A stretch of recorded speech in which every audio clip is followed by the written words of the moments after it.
Hello hello and welcome everyone, welcome to the channel. क्या हाल है आप लोगों के? मौज मस्ती चल रही है कि नहीं? सबसे पहले मुझे ये बता दो, क्योंकि आज हम इसी मौज मस्ती और एनर्जी के साथ पढ़ने वाले हैं अपना नेक्स्ट ज्योग्राफी का chapter, industries. Trust me, very very important chapter है, तो ध्यान से बैठना। और आज का पूरा चैप्टर आपको एक बार में समझाने की गारंटी मेरी है। इसके बाद आपको किसी वीडियो की जरूरत नहीं पड़ेगी। चलो शुरू करते हैं जी। पहले बात करेंगे टॉपिक्स कौन कौन से हैं। तो देखो, ध्यान से एक बेसिक चीज समझ लो कि इंडस्ट्रीज आपको होता क्या है, कितने तरीके की होती है, इंडिया में कौन कौन सी मेन इंडस्ट्रीज है, बाहर वर्ल्ड में कौन कौन सी मेन इंडस्ट्रीज है, उसके अलावा कौन कौन से फैक्टर्स हैं जिन पे इंडस्ट्रीज डिपेंड करती हैं। फिर हम कहानियां पढ़ेंगे जमशेदपुर की, पिट्सबर्ग की, वहीं पे अहमदाबाद की, ओसाका की, और आईटी इंडस्ट्रीज सिलिकॉन वैली की। तो ये है पूरा बेसिक स्ट्रक्चर, समझ रहे हो? ये सामने लिखा हुआ है। अब हम चलते हैं डिटेल में, थोड़ा थोड़ा डिस्कस करेंगे। फिर आपका ये सब कुछ हम लास्ट में कवर करेंगे, ताकि हम ये चेक कर पाए कि हाँ यार, हमने सही से सब कुछ पढ़ा कि नहीं। रिविजन करेंगे इससे हम, ठीक है?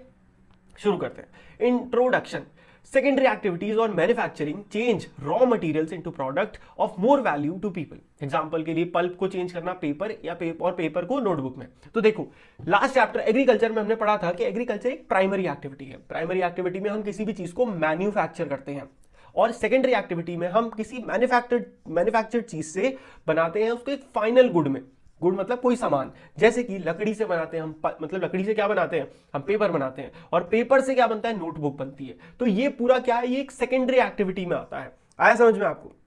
तो जो इंडस्ट्रीज है, industries refers to an economic activity that is concerned with production of goods, extraction of mineral or the provision of services। ये है डेफिनेशन आपकी इंडस्ट्रीज। क्या होता है? कोई भी ऐसी इकोनॉमिक एक्टिविटी, इकोनॉमिक मतलब जिसमें पैसा लगता है और पैसा कमाया भी जाता है। मेन सोर्स पूरी इंडस्ट्री का यही है कि आप पैसा लगाओ, बदले में आपको पैसा मिलेगा भी। बिजनेस है एक्चुअली में इंडस्ट्री, ठीक? तो इसको क्या कहा? Economic activity that is concerned with production of goods. यहां पे हम किस पे ध्यान दे रहे हैं? हम प्रोडक्शन, कोई चीज को बनाने में या फिर किसी चीज को एक्सट्रैक्ट करने में, जैसे कि मिनरल्स हो गया, या कोई भी प्रोविजन ऑफ सर्विसेज, या फिर कोई सर्विस भी हो सकती है। यानी कि जैसे कि टेलीकॉम इंडस्ट्री, यानी कि आप कॉल कर पाते हो ना किसी इंसान को एक जगह से दूसरी जगह। ये क्यों हो पा रहा है? एक इंडस्ट्री है टेलीकॉम जो इस पूरी चीज को टेक केयर करती है।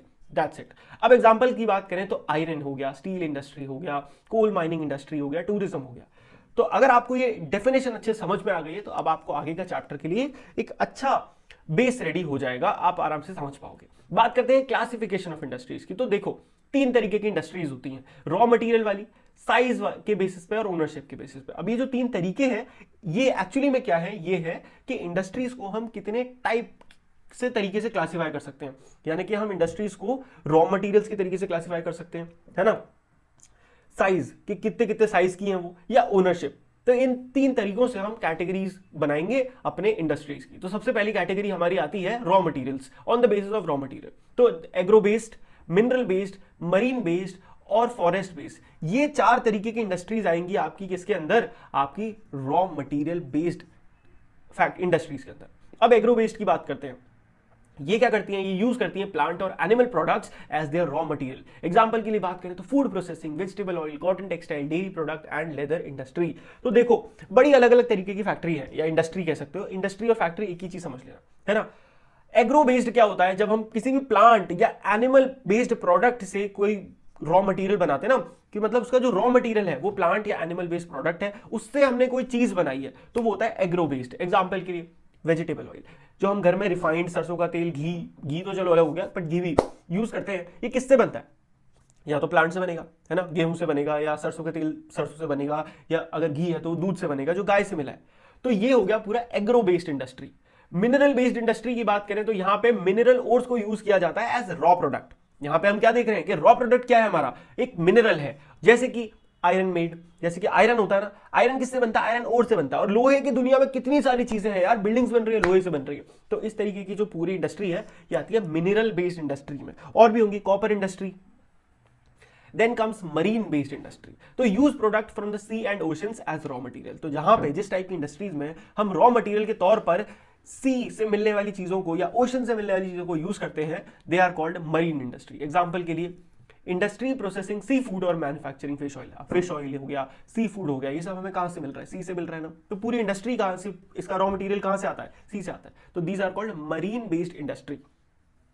फिर बात करेंगे फॉरेस्ट बेस्ड की। तो यहां पे सिंपल अब आप समझ चुके होंगे कि जहां पे भी जिस इंडस्ट्री में हम रॉ मटेरियल यूज करेंगे फॉरेस्ट से मिलने वाली चीज, जैसे लकड़ी, फार्मास्यूटिकल्स, दवाइयां, फर्नीचर, बिल्डिंग्स के लिए, ये सारी चीजें हमारी क्या हो जाएंगी, फॉरेस्ट बेस्ड इंडस्ट्री हो जाएंगी। अब बात करते हैं classification on the basis of size. तो refers to the amount of capital invested, number of people employed and the volume of production. किसी भी इंडस्ट्री में अगर आपको साइज का आइडिया लगाना है तो आपको 3-4 चीजों के बारे में पता होना चाहिए। पहला, कितना कैपिटल इन्वेस्टेड है, कैपिटल मतलब कितना पैसा लगाया हुआ है उसमें। दूसरी चीज, कितने लोग, कितने एम्प्लॉइज हैं। जैसे कि आज के टाइम पे अगर आप बात करो, मैं आपको बोलता हूँ यार एक इंडस्ट्री है जिसमें ना पता है 1 लाख लोग काम करते हैं, वहीं पे एक दूसरी इंडस्ट्री जिसमें 1000 लोग काम कर सकते हैं। आप इसी से समझ जाओगे कि अच्छा ठीक है कौन सी इंडस्ट्री बड़ी है। ये बहुत बेसिक सी चीज है, राइट। तो इसके बेसिस पे हमारी 2 तरीके की इंडस्ट्री आती है, एक तो स्मॉल स्केल, एक लार्ज स्केल। नाम से पता चल रहा है इनका क्या होगा, क्या यूज होगा, बट अब देखते हैं वर्ड्स आपको पेपर में कैसे लिखने हैं।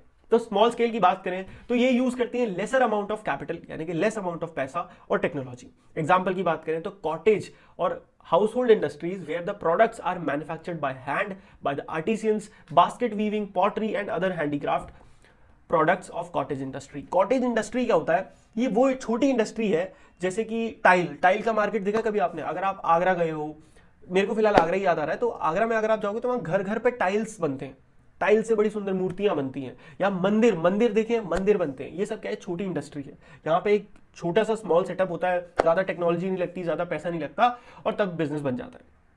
लार्ज स्केल इंडस्ट्री की बात करें जहां पे बहुत हायर कैपिटल होता है, जैसे अडानीज का इंपोर्ट एक्सपोर्ट इंडस्ट्री सबसे बड़ी इंडस्ट्री है और सबसे ज्यादा कैपिटल लगता है। आप सोचो आपको इंपोर्ट एक्सपोर्ट इंडस्ट्री अगर अपनी चाहिए, अपना बिजनेस खड़ा करना है, तो वहां पे आपको क्या अपना पोर्ट चाहिए, अपना शिप चाहिए, और इतना ज्यादा इन्वेस्टमेंट चाहिए जो नॉर्मल आदमी के लिए बहुत मुश्किल है।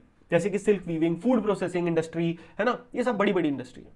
तीसरे टाइप की आती है on the basis of ownership. तो ओनरशिप यानी कि वो कौन ओन करता है। एक होती है प्राइवेट सेक्टर।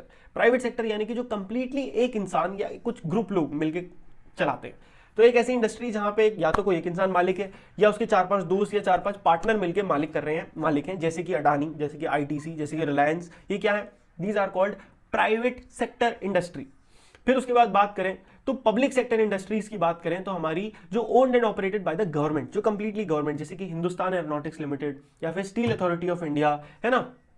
वहीं पे जॉइंट सेक्टर की बात करें तो owned and operated by state and individual और अ ग्रुप ऑफ इंडिविजुअल, जैसे कि मारुति उद्योग। तो ये वो इंडस्ट्रीज होती हैं जॉइंट, जो कि सरकार मतलब स्टेट गवर्नमेंट और इंडिविजुअल लोग मिलकर चलाते हैं। That is why they are called joint industry. फिर आती है कोऑपरेटिव सेक्टर इंडस्ट्री। ये होती है owned and operated by the producer और suppliers of raw material, worker और बोथ। एग्जांपल के लिए Anand milk union limited and Sudha dairy. तो देखो कोऑपरेटिव सेक्टर इंडस्ट्रीज वो होती है जहां पे जो बंदा रॉ मटेरियल बना रहा है वही बंदा आगे उसका बिजनेस बढ़ाएगा। समझ रहे हो, ये होती है कोऑपरेटिव सेक्टर इंडस्ट्री। जैसे कि दूध के बेसिक दूध के केस में होता है, आनंद एक कंपनी है, ठीक है, जो कि आज के टाइम पे हर तरीके के मिल्क प्रोडक्ट्स बनाती है, घी हो गया, दूध हो गया, दही हो गया, ये सारी चीजें।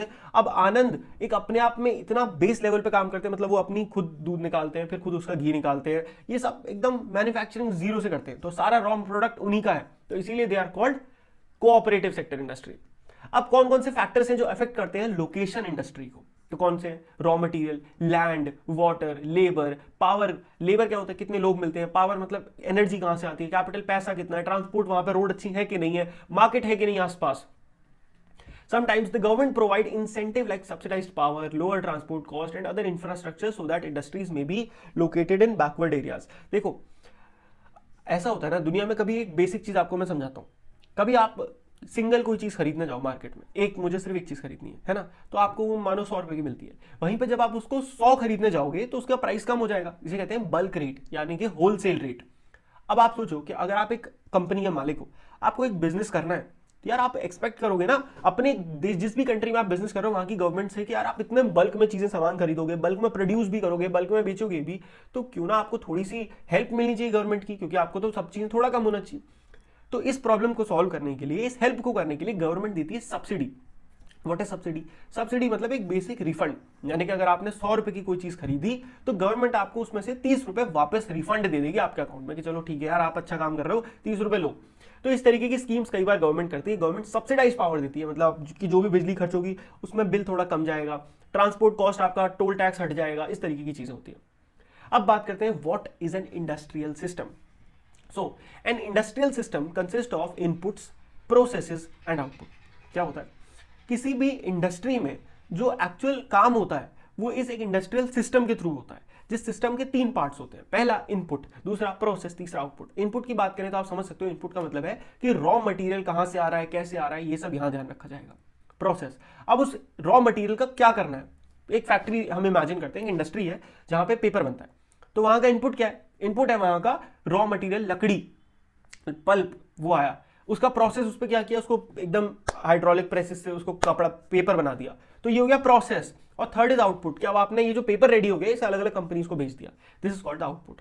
समझ में आया। तो इनपुट में आपके रॉ मटेरियल्स आ जाते हैं, लेबर की कॉस्ट आ जाती है, ट्रांसपोर्ट, पावर, ये सारी चीजें। प्रोसेसेस की बात करें तो बहुत सारी एक्टिविटीज होती हैं जो कि रॉ मटेरियल को फिनिश्ड प्रोडक्ट में कन्वर्ट करती है, वो सब प्रोसेस हो जाता है। और आउटपुट आप समझ ही गए, एंड प्रोडक्ट जो होता है और उससे जो इनकम अर्न करता है एक इंडस्ट्री ओनर, तो उसको कहते हैं output. Let's talk about industrial region. अगला टॉपिक है इंडस्ट्रियल रीजन। देखो कभी भी ऐसा नहीं होता कि एक इंडस्ट्री आपके घर के पड़ोस में खुल गई, ऐसा नहीं होगा। क्या होता है मोस्टली कि इंडस्ट्रियल रीजन सेटअप करती है गवर्नमेंट, है ना, तो वो एक पूरा बड़ा सा रीजन होता है जहां पे फिर इंडस्ट्री सेटअप होती है, तो फैक्ट्री लाइन से लगा दी जाती है ताकि शहर से थोड़ा बाहर ये सब काम किया जाए कि भाई अड़ोस पड़ोस के लोगों को दिक्कत ना हो। तो इस रीजन को जहां पे बहुत सारी एक साथ फैक्ट्रीज लग जाती हैं उसे कहते हैं industrial region. When a number of industries locate close to each other and share the benefits of their closeness, they make a industrial region। मैंने बोला ना, जब कई सारी इंडस्ट्रीज एक साथ लोकेट हो जाती हैं और वो साथ होने का बेनिफिट भी उठाते हैं। सोचो अगर दो फैक्ट्री है ना, एक है ऑयल की फैक्ट्री और एक है आप सोचो खाना बनाने की फैक्ट्री, कोई प्रोडक्ट बनता है, तो अगर इस खाना बनाने वाली फैक्ट्री को कुछ ऑयल चाहिए होगा तो किससे लेगी, पड़ोस में फैक्ट्री है पास में, उससे ले लेगी ना। तो ये फायदा होता है एक दूसरे को। अब इंडस्ट्रियल रीजन वर्ल्ड की बात करें तो कौन कौन से हैं, eastern North America, western and central Europe, eastern Europe और ईस्टर्न एशिया, ये सारे हैं industrial regions world wide. India की बात करें तो मुंबई पुणे क्लस्टर, बैंगलोर तमिलनाडु रीजन जो है, हुगली रीजन है, अहमदाबाद बरोड़ा रीजन है, छोटा नागपुर इंडस्ट्रियल रीजन है, फिर विशाखापट्टनम गुंटूर बेल्ट है, गुड़गांव दिल्ली मेरठ रीजन, यहीं से मैं भी यहीं से वीडियो बना रहा हूँ आपके लिए, हिंट दे देता हूँ आपको। And the Kollam Thiruvananthapuram industrial cluster है। ये सारी वो जगह है जहां से जहां पे इंडिया में बेसिकली इंडस्ट्रीज सेटअप है। अगर आप देखो तो गुड़गांव में आपने सुना होगा कि बड़ी आईटी इंडस्ट्री है यार, गुड़गांव में तो बिल्कुल बहुत आईटी की कंपनीज है, तो क्या इंडस्ट्री हो गई वो, क्योंकि बहुत सारी आईटी कंपनीज एक साथ वहां सेटअप हो गई। Next is distribution of major industry. तो world major industries are the iron and steel industry, the textile industry and the IT industry. तो वर्ल्ड में ना मोटा मोटी 4 से 5 बड़ी इंडस्ट्रीज हैं।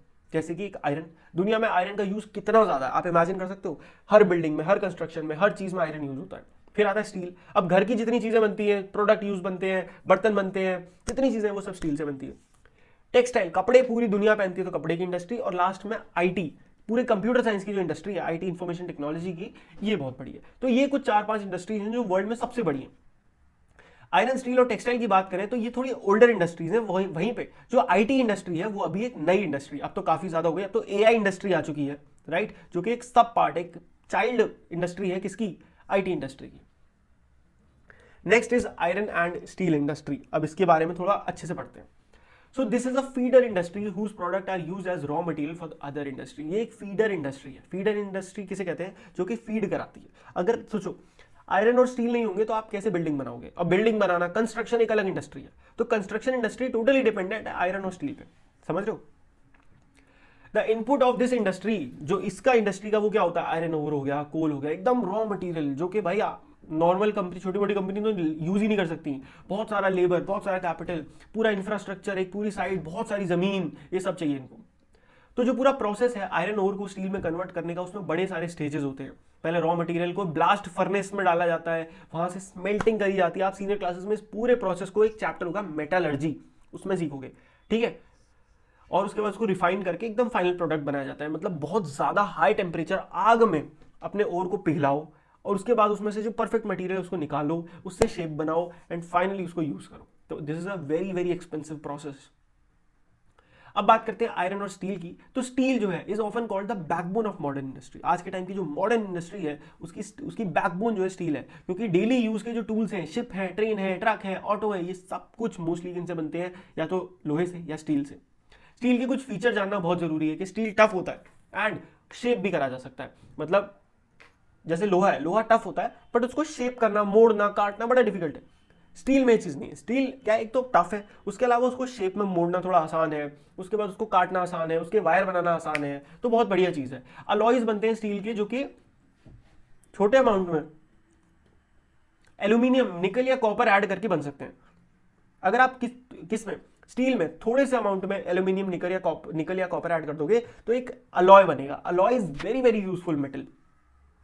अलॉय जो होते हैं वो क्या करते हैं, हमें अनयूजुअल हार्डनेस देते हैं, टफनेस देते हैं और एबिलिटी टू रेजिस्ट रस्ट। तो अगर स्टील नॉर्मली इतनी एक एक्स अमाउंट ऑफ हार्डनेस देता, तो अगर आपने उसमें कुछ और मिला दिया, अलॉय बना दिया उसको, तो अब वो एक्सट्रीमली लोहे के बराबर हार्डनेस प्रोवाइड कर पाएगा। ये पावर होती है अलॉयज बनाने की।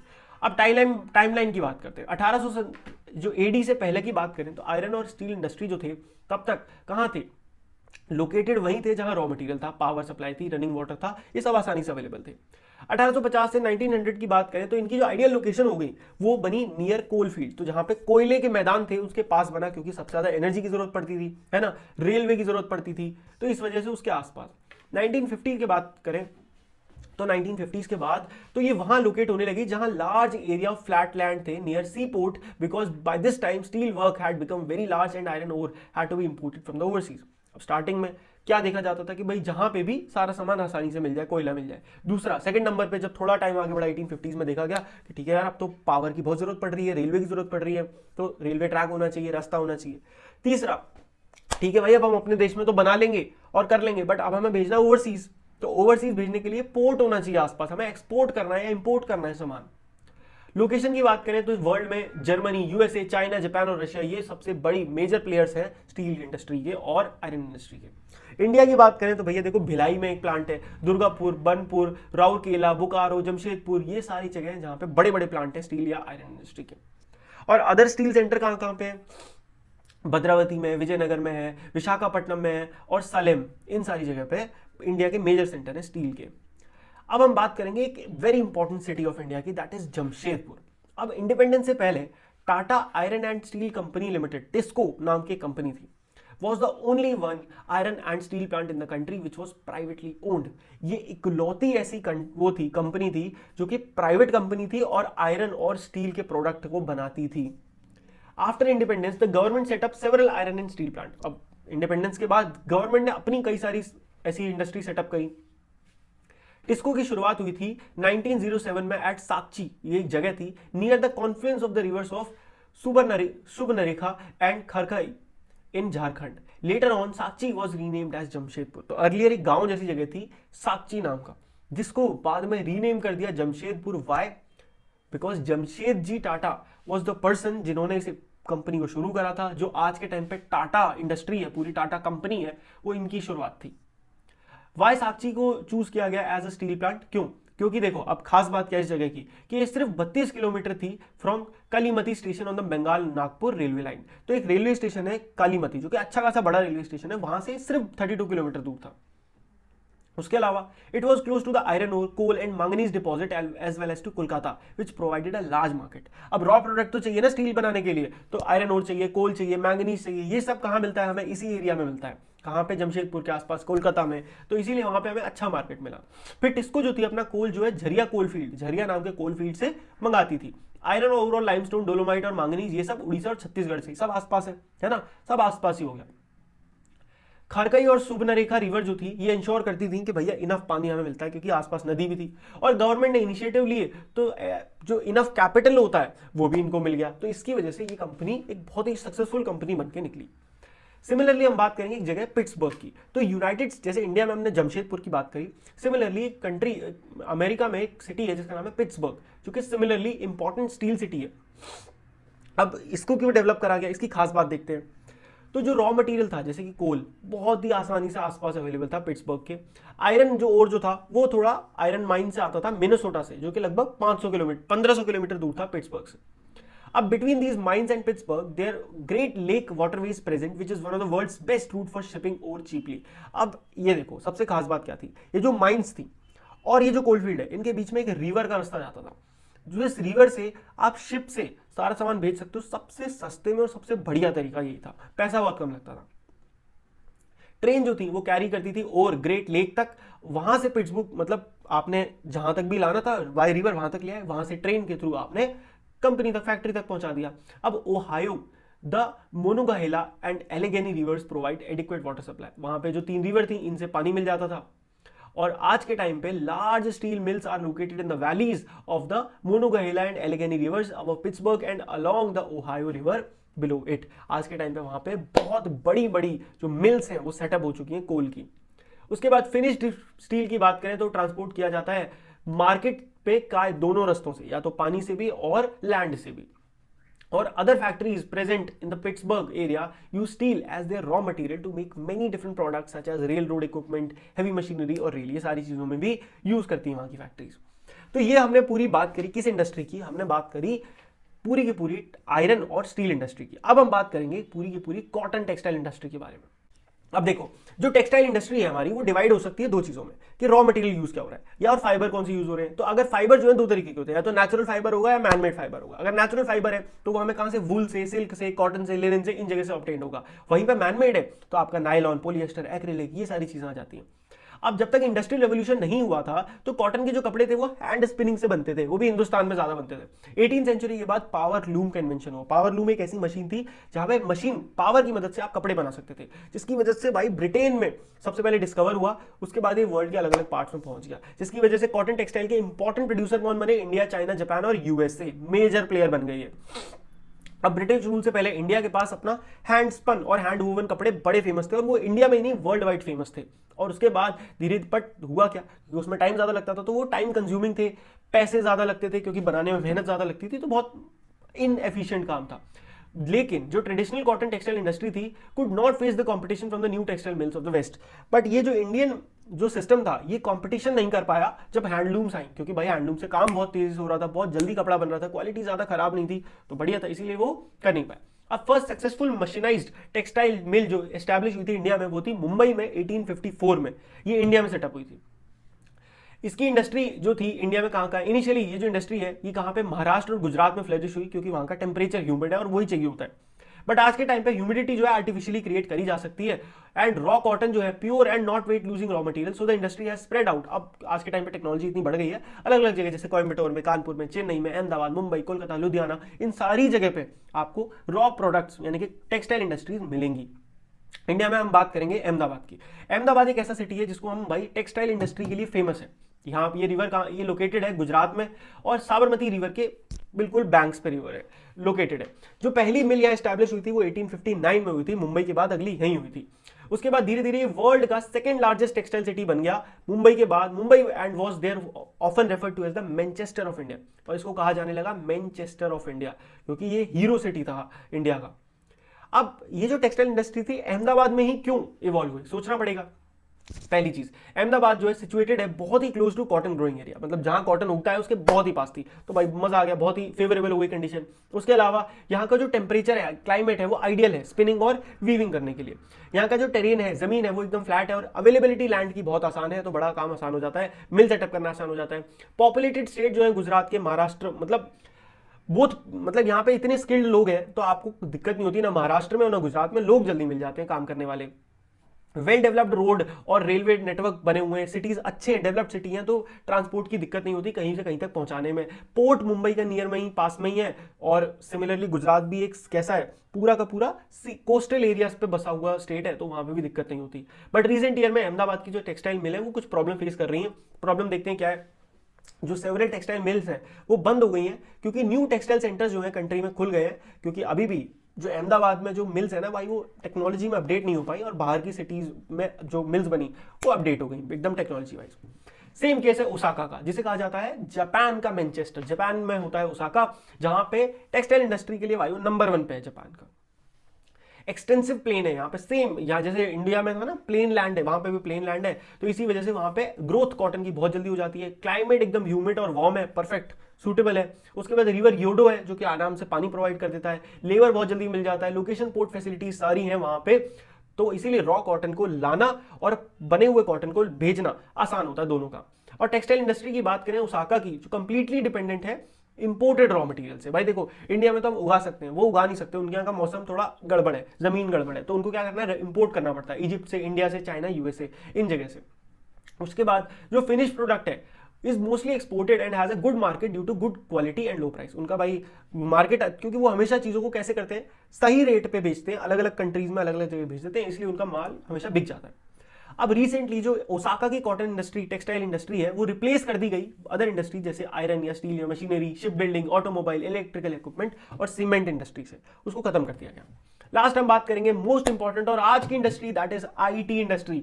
आईटी इंडस्ट्री डील करती है स्टोरेज में, प्रोसेसिंग में, डिस्ट्रीब्यूशन में ऑफ इंफॉर्मेशन या डेटा कह सकते हो, राइट। इंडस्ट्री जो है आज के टाइम पे ग्लोबल हो चुकी है क्योंकि कुछ टेक्नोलॉजिकल, पॉलिटिकल और सोशल इकोनॉमिकल इवेंट हो चुके हैं। बेसिक सी बात है, पूरा वर्ल्ड आज के टाइम पे इंटरनेट पे आ चुका है, तो इसीलिए ये इंडस्ट्री बन गई सबसे बड़ी। तो वर्ल्ड के मेजर हब है सिलिकॉन वैली, कैलिफोर्निया, इंडिया का बैंगलोर, ये वर्ल्ड के मेजर हब्स हैं। Mind there are other emerging information technology hubs in metropolitan centre. India में बात करें तो मुंबई, दिल्ली, हैदराबाद, चेन्नई, गुड़गांव, पुणे, तिरुवनंतपुरम, कोची, चंडीगढ़, ये सारे इंपॉर्टेंट आईटी सेंटर हैं। बेसिक बात बोलूं, बड़े हो जाओगे, इंजीनियरिंग कर ली तो इन जगह पे आपको आसानी से जॉब मिल जाएगी क्योंकि यहाँ कंपनीज बहुत ज्यादा है, इसीलिए यहाँ पे क्या कहा जा रहा है, ये इंडस्ट्री है। लोकेशन एडवांटेजेस, सिलिकॉन प्लेट्यू, जो सिलिकॉन प्लेट्यू हम बैंगलोर, इंडिया में बैंगलोर को कहा जाता है सिलिकॉन वैली। क्यों कहा जाता है? क्योंकि Bangalore has the largest number of educational institute. Bangalore में बहुत ही ज्यादा कॉलेजेस हैं, तो कॉलेजेस तो बच्चे ज्यादा तो भाई वहां पे आइडियाज ज्यादा, तो नई कंपनीज खुलती हैं। आईटी के कॉलेजेस भी सबसे ज्यादा बैंगलोर में ही है। इस सिटी को कंसिडर किया जाता है डस्ट फ्री क्योंकि यहाँ पे लो रेंट था, अब नहीं है, लिखा हुआ है, बट आज के टाइम पे बहुत महंगा हो गया है और लो कॉस्ट ऑफ लिविंग की वजह से। उसके बाद जो गवर्नमेंट की जो पॉलिसीज थी यहाँ पे, उन्होंने आईटी पॉलिसी 1992 में ले आए थे। आईटी पॉलिसी मतलब कि सरकार आईटी इंडस्ट्री को पूरी तरह मान्यता देती है कि आप किसी भी तरीके का ऑनलाइन ट्रांजैक्शन को यूज कर सकते हो पेमेंट करने में। तो इन सारी चीजों की वजह से बहुत तेजी से वहां की आईटी इंडस्ट्री बढ़ी है। और स्किल्ड मैनेजर्स और लोगों की जो दिक्कत है वो यहाँ बिल्कुल नहीं, यहाँ बहुत सारे पढ़े लिखे लोग हैं क्योंकि कॉलेजेस इतने सारे हैं। लोकेशन कैलिफोर्निया की क्यों अच्छी थी? क्योंकि ये वर्ल्ड के most advanced scientific technological centre के पास था। देखो टेक्नोलॉजी कहां से आएगी? जहां पे रिसर्च होगी ना, तो रिसर्च सेंटर के पास था सिलिकॉन वैली, इसीलिए वो बन गया बहुत मेन सेंटर। यहाँ का क्लाइमेट भाई बड़ा बढ़िया, शानदार, प्लेजेंट, जैसे कहते हैं ना, प्लेजेंट वेदर है और स्पेस बहुत सारा है यहाँ पे फ्यूचर डेवलपमेंट के लिए, और मेजर रोड और एयरपोर्ट के पास है और एक्सेस है आपके पास मार्केट और स्किल्ड फोर्स का। इसी के साथ चैप्टर होता है समाप्त है। होप आपको ये वीडियो समझ में आया होगा। फटाक से देख लेना क्वेश्चन आंसर्स, जो पढ़ाया है इसी में से हर क्वेश्चन पूछा है, ये प्रॉमिस है तुम्हारे बड़े भाई का। ठीक है, मिलते हैं नेक्स्ट वीडियो में, तब तक के लिए goodbye, take care and मौज मस्ती करते रहिए, बाय बाय।